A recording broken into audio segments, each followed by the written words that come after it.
एक विद्वान पुत्र की प्राप्ति होगी। फल को पाकर के ब्राह्मण देवता बड़े प्रसन्न हो गए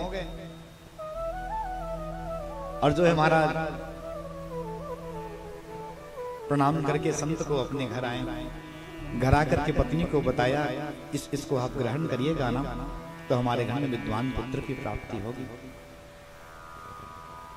लेकिन महाराज वो धुंधली तो पहले से कपटी है। सोचने लग गई, इस फल को पाऊंगी, गर्भवती हो जाऊंगी, सुंदरता समाप्त हो जाएगा। विचार करिए, ये कपटी नहीं तो फिर क्या है? खाने पीने का ढंग से मिलेगा नहीं, और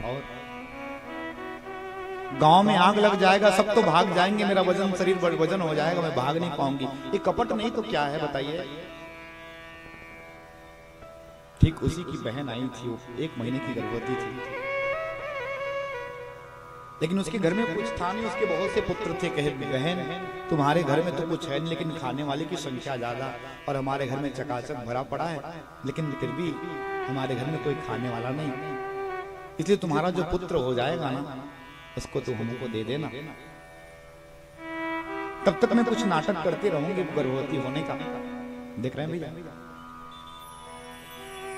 इसके बदले तुझको चकाचक रुपया पैसा दूंगी ना।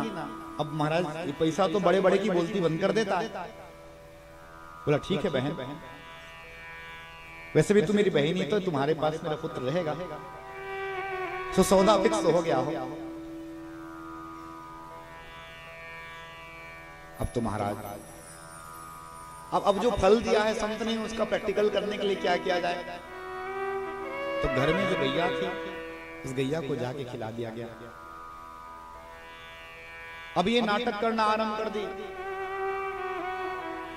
अंदर में रहती एक सूक्ष्म स्थान में महाराज, गुप्त स्थान में रहा करती, और चकाचक वो क्या क्या कचौड़ी समोसा मंगा के खाया करती थी।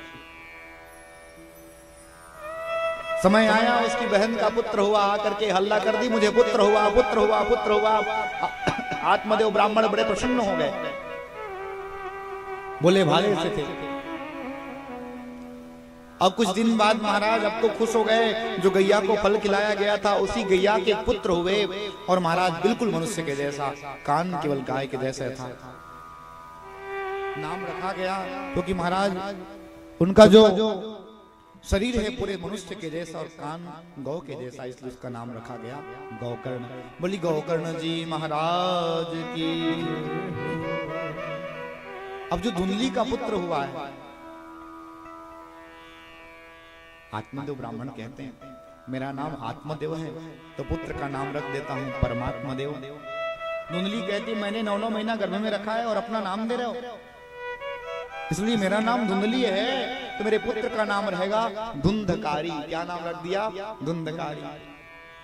गोकर्ण पंडितो ज्ञानी धुंधकारी महाखला।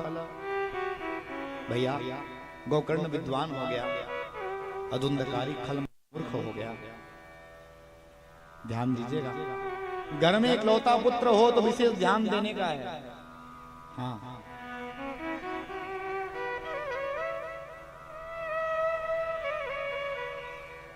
इकलौता पुत्र था, मां से मांगती, कहती बेटा तेरा ही तो है, ले जाना। अब बेटा तो ताश खेलना चालू कर दिया। पहले जमाने में तो बिगड़ने का केवल एक साधन था ताश, और आजकल तो प्रत्येक घर में कई साधन जेब में लेके घूम रहे हैं।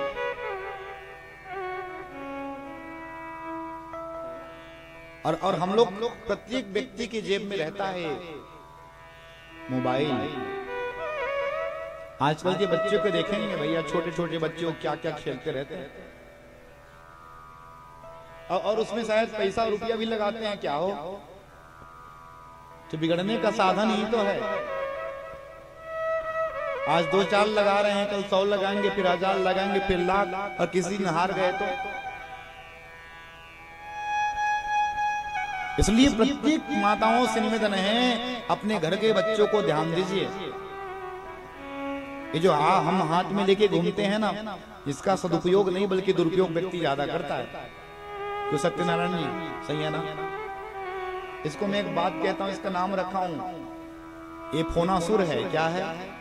हाँ, ये झूठ बोलने की मशीन तो है। व्यक्ति ना एक कुंवारी पठान में रहे, लेकिन कोई फोन लगाए तो कहता है शक्ति आया हूं। एक झूठ बोला, फिर उस झूठ को बोलना सही करने के लिए और कितना झूठ बोल रहा है, तो असुर से कोई कम थोड़ी ना है। ध्यान दीजिएगा। अब तो बिगड़ गया, जुआ खेलने लग गया महाराज। मां से मांगती, मां दे देती। अब जुआ में हारता, ज्यादा रुपया पैसा तो शराब पीना आरंभ कर दिया। शराब पीता, चोरी करना आरंभ कर दिया।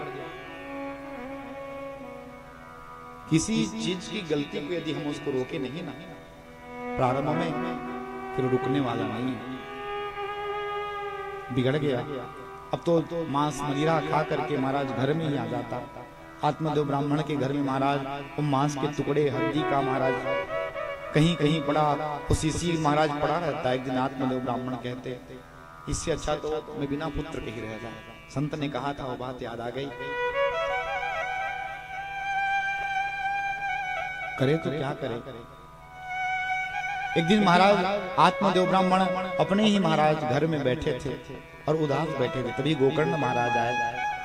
गोकर्ण महाराज ने देखा, पिताजी आप उदास लगते हैं, क्या बात है, कहिए तो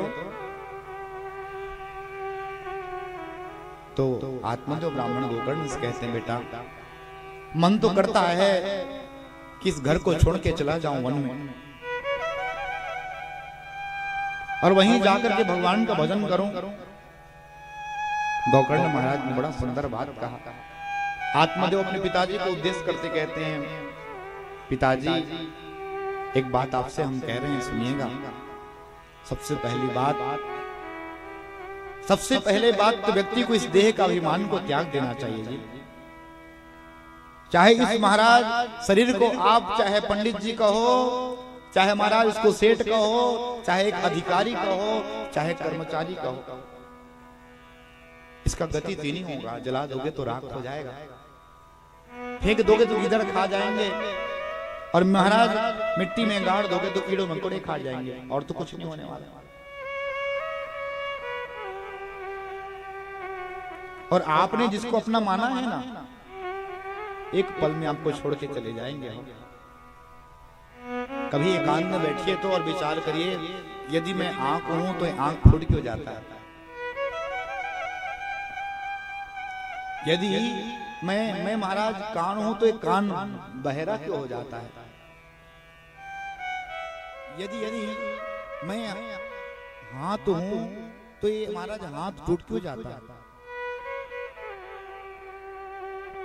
आप अकेले में बैठ करके किसी दिन महाराज ऐसा सोचेंगे ना, तो मन से आपका एक ही आवाज आएगा कि चल रे हंसा अमर लोक को, यहाँ न कोई तेरा है, जग वालों का हुआ अंधेरा और अपना हुआ सवेरा। जिसको आपने अपना माना है ना, केवल वहम है, एक नाटक है।